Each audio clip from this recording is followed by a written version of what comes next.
Hello, my name is Stephen Dreikorn, and I'm excited to present to you today The Little Engine That Could, retold by Watty Piper from The Pony Engine by Mabel C. Bragg. I'll have a little bit of a bio to read for you at the conclusion of this story about Watty Piper, but I'd like to say up front that this book, written in 1930, is a story which has had a profound impact on children in the United States for generations since its publishing in 1930.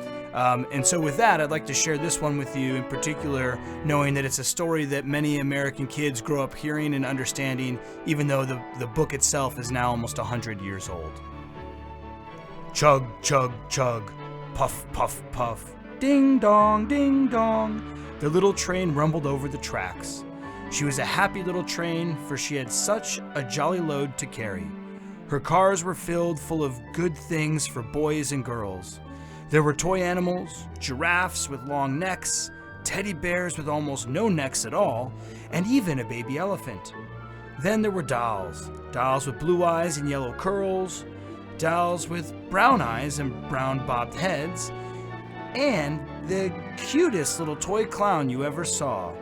And there were cars full of toy engines, airplanes, tops, jackknives, picture puzzles, books, and every kind of thing boys or girls could want. But that was not all. Some of the cars were filled with all sorts of good things for boys and girls to eat. Big golden oranges, red-cheeked apples, bottles of creamy milk for their breakfasts, fresh spinach for their dinners, peppermint drops and lollipops for after-meal treats. The little train was carrying all these good things to the good little boys and girls on the other side of the mountain. She puffed along happily. Then all of a sudden, she stopped with a jerk. She simply could not go another inch. She tried and she tried, but her wheels would not turn. What were all those good little boys and girls on the other side of the mountain going to do without the jolly toys to play with and the wholesome food to eat? "Oh, here comes a shiny new engine," said the little clown who had jumped out of the train. "Let us ask him to help us." So all the dolls and toys cried out together, "Please, shiny new engine, do carry our train over the mountain. Our engine has broken down. The boys and girls on the other side will have no toys to play with and no wholesome food to eat unless you help us." But the shiny new engine snorted, "I pull you. I am a passenger engine. I have just carried a fine big train over the mountain with more cars than you ever dreamed of.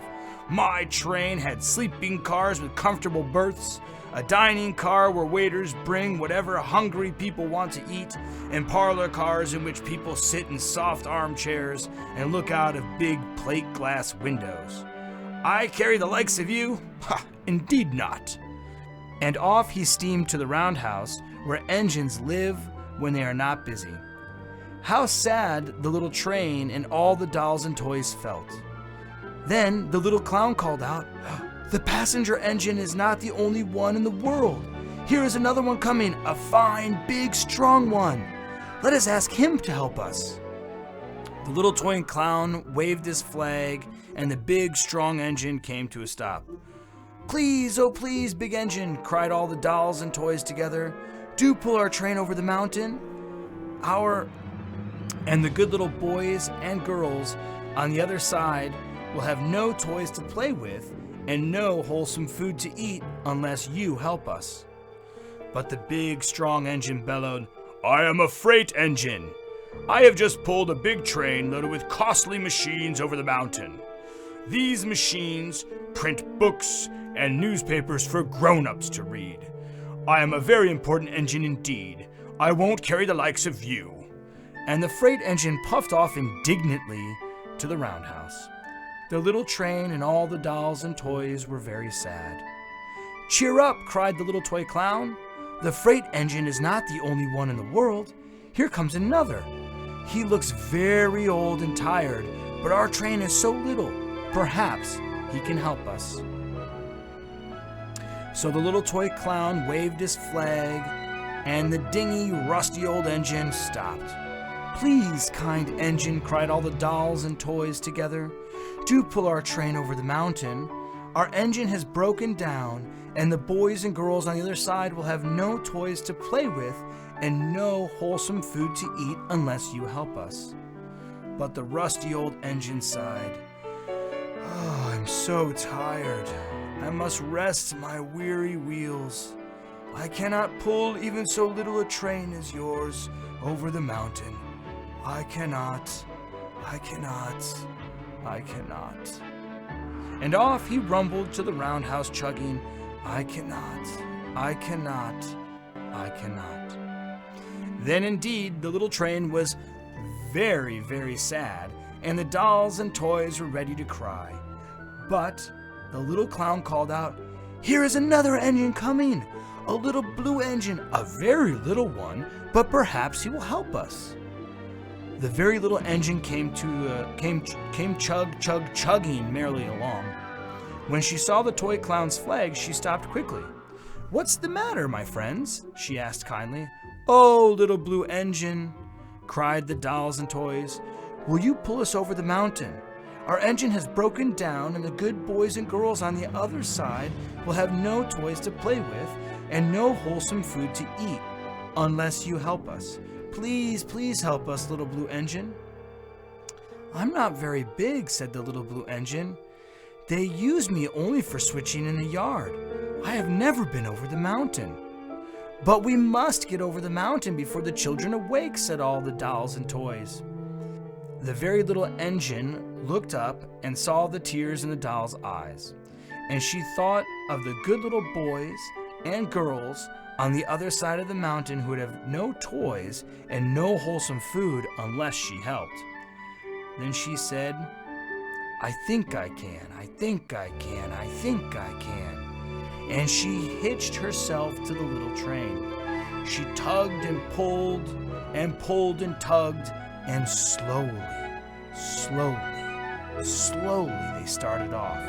The toy clown jumped aboard, and all the dolls and toy animals began to smile and cheer. Puff, puff, chug, chug went the little blue engine. I think I can.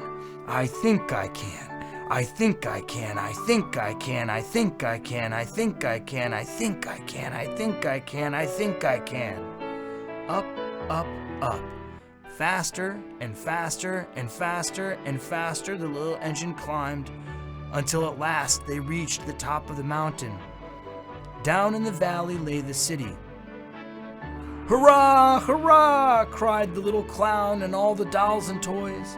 "The good little boys and girls in the city will be happy because you helped us, kind little blue engine." And the little blue engine smiled and seemed to say, as she puffed steadily down the mountain, I thought I could.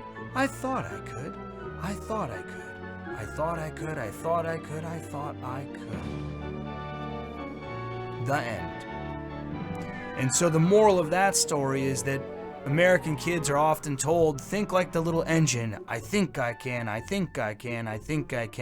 And so that is why some 100 years later almost, that this book still resonates with American families today and has made itself a part of American culture. Okay, now here's a little bit about the author. Watty Piper was a pen name of Arnold Monk, an owner of the publishing firm Platt & Monk. Arnold Monk was born in Hungary in 1888 and as a child moved with his family to Chicago, Illinois. He later moved to New York, where he died in 1957.